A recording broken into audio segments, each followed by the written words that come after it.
Yo mga kabossing, magandang araw po sa inyo lahat. At ayan, welcome po ulit sa aking munting YouTube channel. Panibagong araw at panibagong video na naman tayo. So ngayong araw na ito ay yung last vlog ko ay galing akong Batangas. So nandito na ako sa Cavite mga kabossing. At ito ang araw po ngayon ng linggo. Pero mga 9:30 na o 10 na ng umaga. So ngayon mga kabossing ay nag-umpisa na ang tag-ulan. At naisipan po namin na linisin ng anak ko yung gilid, yung ginagawa kong garden dati na hindi ko na na-video kasi nga yung aking halaman, mga gulay ay inabot po ng tag-init. At kahit mo diligin ay talagang wala, namamatay sila. Kaya hindi ko na na-video yan mga kabossing. So ngayong araw na ito ay naisipan namin na maglinis kahit tanghali na. Pero ito naman ay kung hanggang kailan lang namin kaya yung init. Maya maya papahinga na rin namin, bali ito at saka yung kabila. Dahil pag nagtag-ulan mga kabossing ay mahihirapan kami maglinis dito dahil ang lupa dito ay pag naulan maputik, malagkit. Mas ma-okay na kami ay maglinis ngayong hindi pa masyadong nagiging ulanan. Ayan mga kabossing, tingnan natin. Hindi yung piko ang ating gagamitin. Isa lang itak ang gamitin. Yung dalawa. Yun yung isa magpiko na tayo. Yung isa dala ka isang itak. So ayan.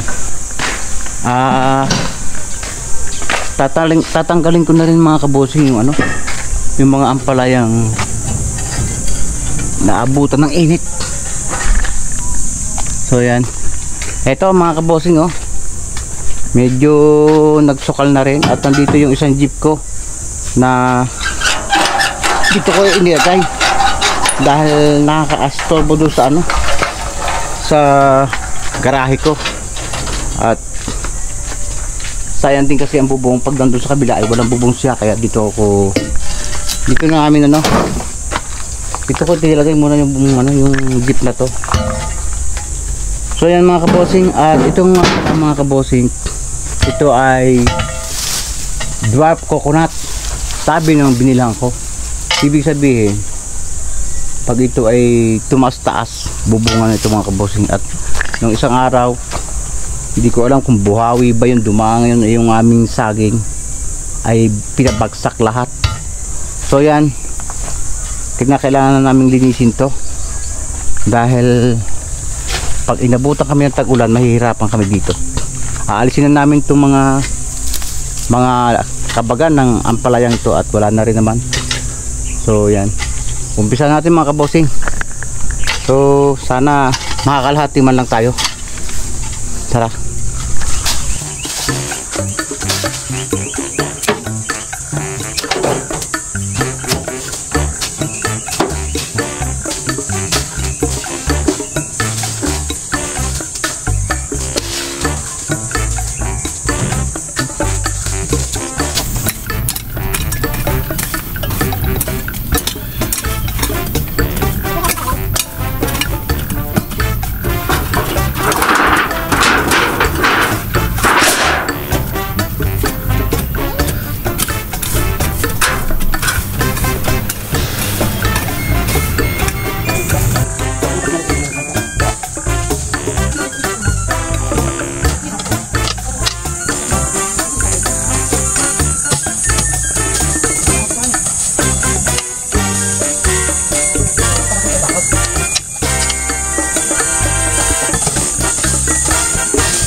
Kuya, punta mo na.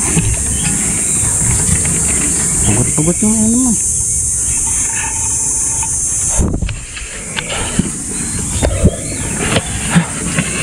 So yan mga kabukos, tapos na namin.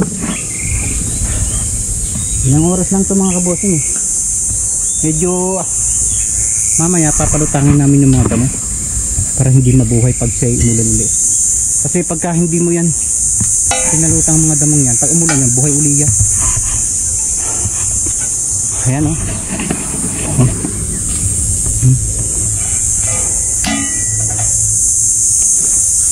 So yan, diba pag inintindi mo yung pagod, ano, medyo tatamarin ka. Pero once na wrap in nyo ang bunot-bunutin yung mga damong yan, baka nakabulubog sa lupa. Yan yung buhabote. Pagka yan eh napagtulungan, saglit lang yan. Yan, buhay pa rin. So itong nasa ilalim ng jeep na ito ay naiwan muna siguro pagka may abante ko, saka na namin ano tingusun. So diba,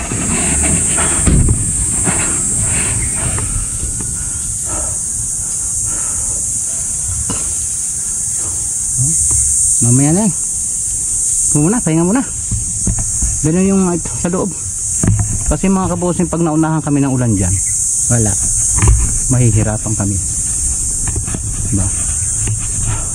Mga kabosin, marami naman kami na ano dito. Ayan, may mga titira pang ang talong. Kaya lang hindi ko naman ibinin ito. At medyo talaga magiging busy tayo. So ngayong bago mag-ulan ay magtatanim muli ako para mapauna tayo sa ulan. Kasi dito pag napauna ang ulan, lalong hindi umukay ang ano, ang halaman. Nalulunod mga kabosing kasi putik nga. Kaya dapat makapagtanim tayo agad. Kunin ko sa papayang ito mga kabosing. Oh, ang daming hinog na papaya.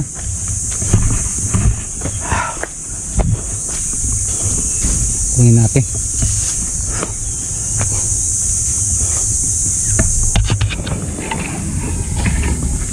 Bilog na papaya.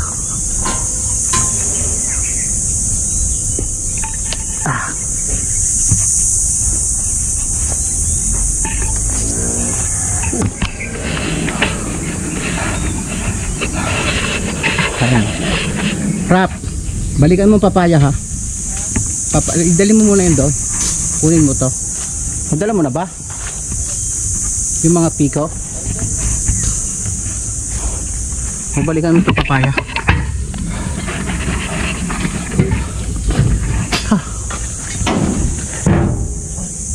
So ito yung isa pa. Kunin natin.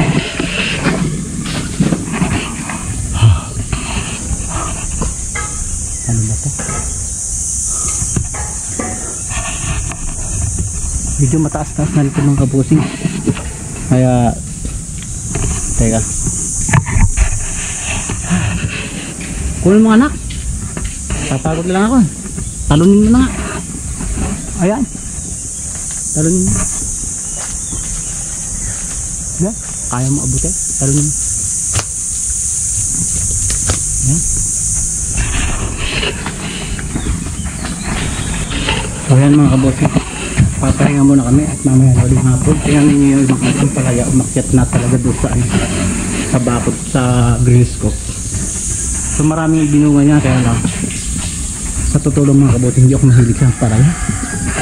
Ewan ko ba, Pag nung araw gusto ko ng ampalaya kasi ang nanay ko kasi magaling magluto ng ampalaya, yung ginagata sa kamatis, yung ampalaya. Ngayon iba na yung luto nila sa ampalaya eh. Parang lasa mo pa rin talagang pait. Noon eh talagang wala kang marap, kahit nga ampalayang bilog nakakain ko noon. Ngayon di na. So ayan, ang dami na rin, masukal na rin yung bilog eh.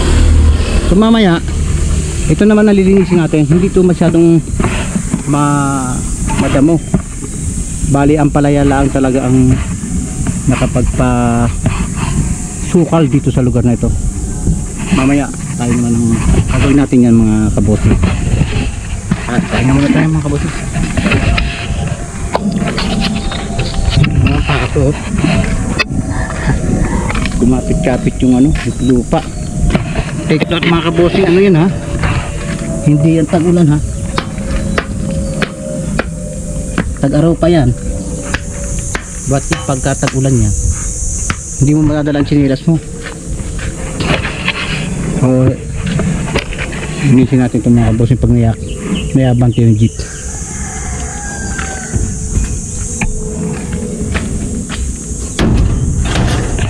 Oh,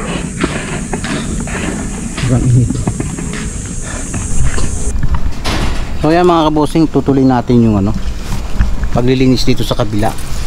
So uy, uulan pa yata. Tayo. So ganitong sitwasyon to mga kabosing, nakalabag yung mga yung mga ampalaya at umuulan. So kinakailangan natin malinis to bago magbabasa ang tawag dito, ang lupa, dahil maputik ko talaga mga kabosing. Natin linisin natin.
Yung mga kabosing, at hapon na, tutuloy natin yung so yung mga kabosing, tutuloy natin, balik karugtong lang ito ng video natin yung kahapon.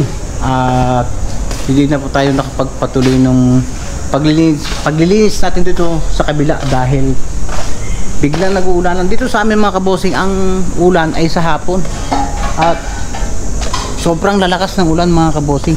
Talagang hindi basta ulan. Todo ang halos kung tutusin, buhos talaga eh.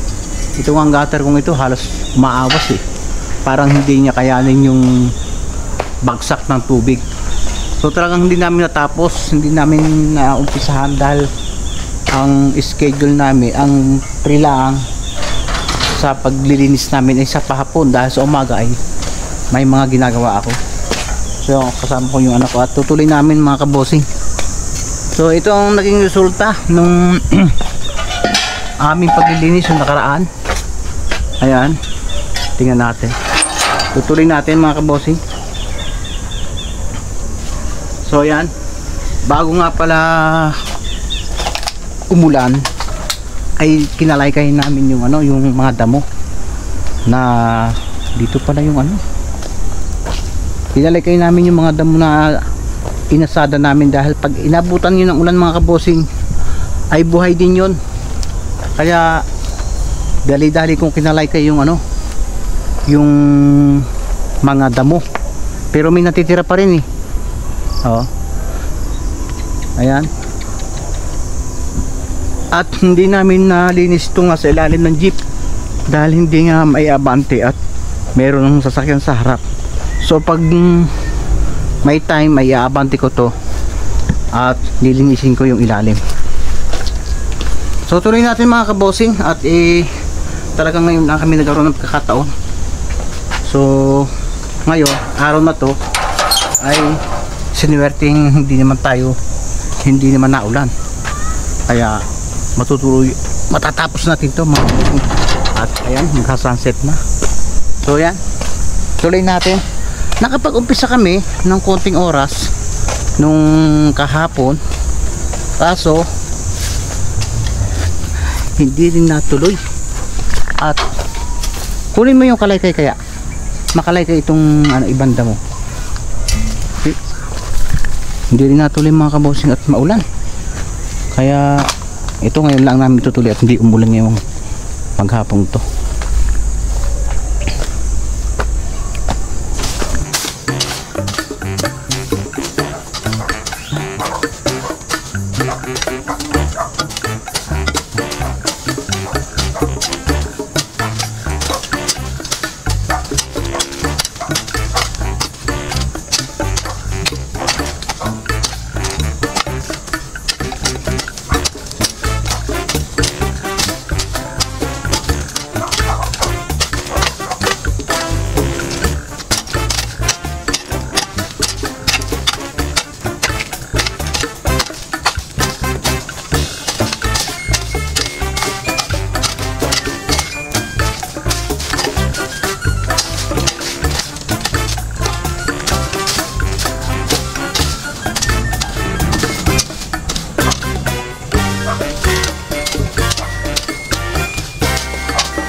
Para ito mga kabosing ay inabot ng ulan, kaya nabuhay uli yung mga damo na hinasada namin nung nakaraan.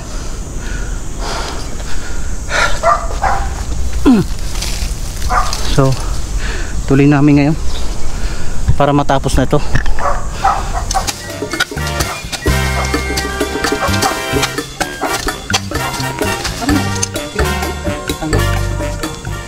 So yan mga kabosing, pag nalinis natin to, ito ay yung mga tamang araw ng pwede na tayo magtanim at basang-basa na yung lupa.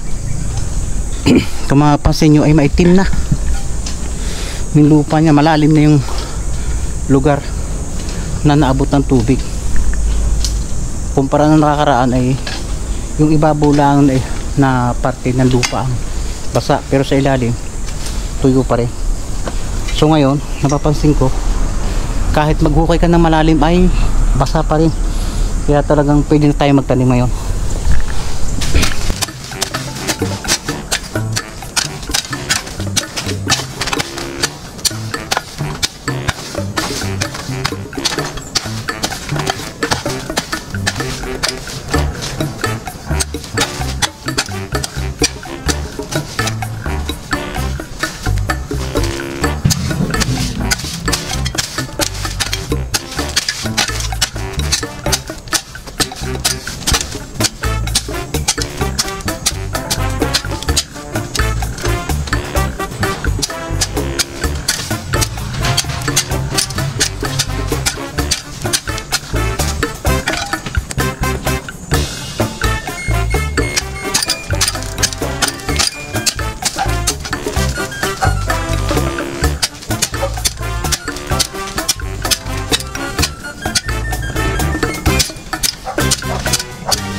medyo mabato mga kabosing dito sa lugar na to, kaya mahirap silang asadahin, tumatama sa mga grabang maliliit. Hindi ko lang alam kung saan nanggaling yung grabang ito, maaring sa pagkakapagawa ng bahay dito sa kabila, kaya nag-imbak sila ng graba dito, hindi nila naalis lahat, kaya nangalat na. Kaya ngayon nung pag inaasada mo, napakahirap at doon tumatama sa maliliit na batong buhay, kaya hirap kumpara doon sa kabila na malambot ang lupa. Dito matigas.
Ayan mga bossing, kakalay kayo na lang yan at tapos na.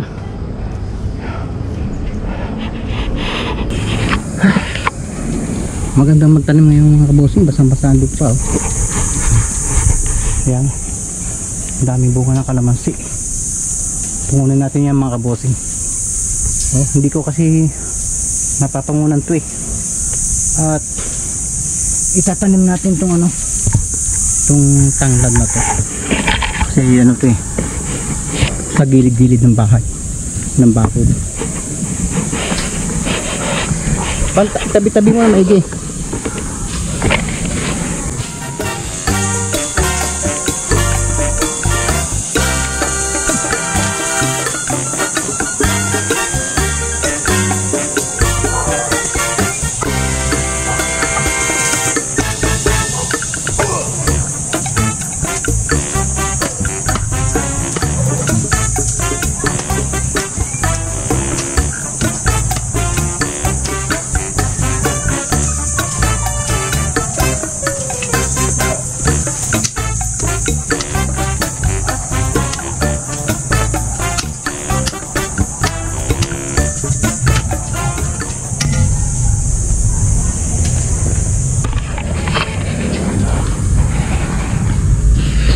Tanim natin ito mga kabusing, tanglad.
Ayan mga kabosing, tapos na.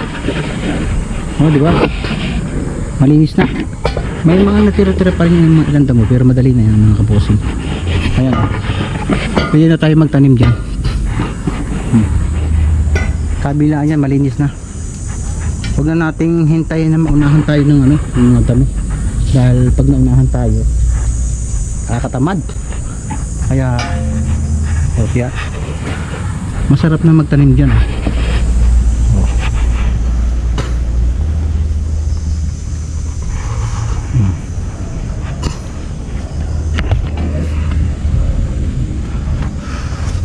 Daming bunga ng kalamansi sirap.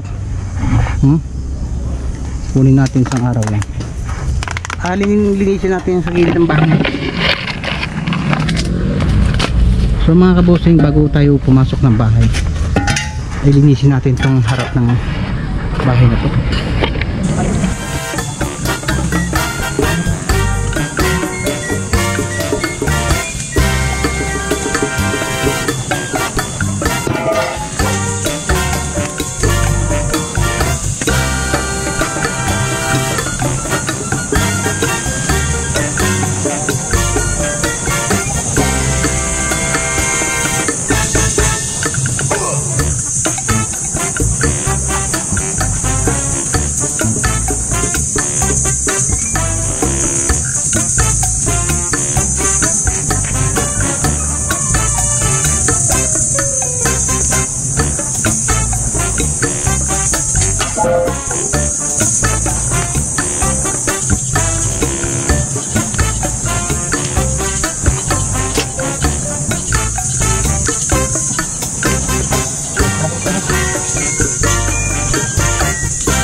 Kaya mga bossing, ano, tapos tayo. Hindi namin natin ito mga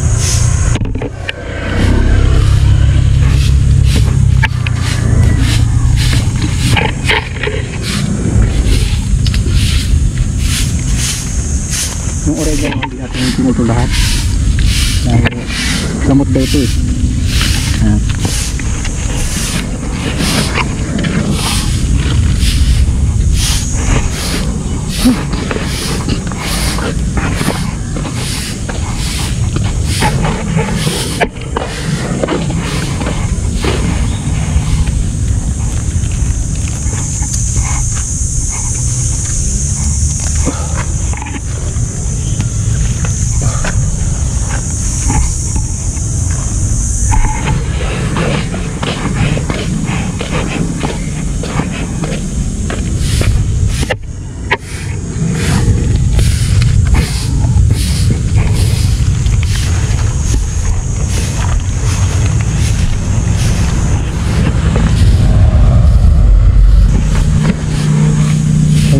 Tapos na yung ano, hinamin na natin yung harapan natin, yung tapat ng bahay natin para maganda-ganda naman. So medyo dilim na mga kabosing, hinabot na tayo ng dilim at katulad ng sinabi ko sa iyo, dapat ng isang araw ito natapos, kaso tuwing hapon ay umuulan, kaya ano, kaya hindi namin natatrabaho.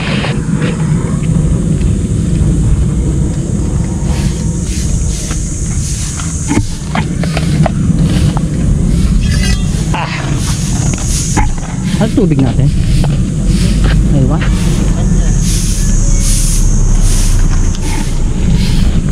Pero mo,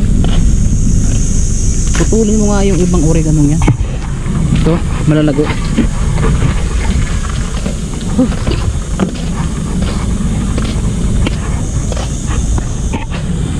So yan mga kabosing, at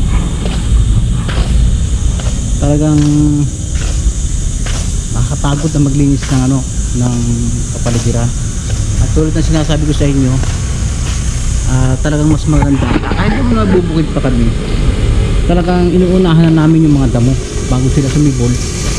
Ay talagang kinokultivate namin yung mga lupa para at least makauna yung itatanim kaysa ng mga damo, kasi once na mauna yung damo, mahirapan tayong mga kabosing. Talagang lalo kung lalagyan natin abono, kung ano ang igaganda ng halaman na tinanim mo ng mga gulay, ay siya rin ang dinaganda ng damo once na naabonohan. So ayan, medyo mahaba-haba na rin ating video, at siguro sa susunod na araw ay uuwi pa rin tayo ng Batangas dahil nga marami tayong mga asikasuhin doon amin sa Batangas. Kaya kailangan kong umuwi. Buksan mo nga rap yung ilaw, kailangan kong umuwi. Siguro katulad ng sabi ko sa inyo, magpagawa tayo ng kubo doon. Kaya lang sa tema kasi ng panahon, masyadong makalakas yung ulan. Doon sa pagpapagawa ko, medyo malayo sa karsada, bala ko sana magpakabit muna ako ng tubig bago mag-umpisa, dahil siyempre meron din namang yon, may mga semento rin din sa baba. Di nang bala ko kasi maanay dun concrete yung baba, dun yung itaas, kakahoy ko na para at least hindi naman nakalapat sa lupa yung kubo,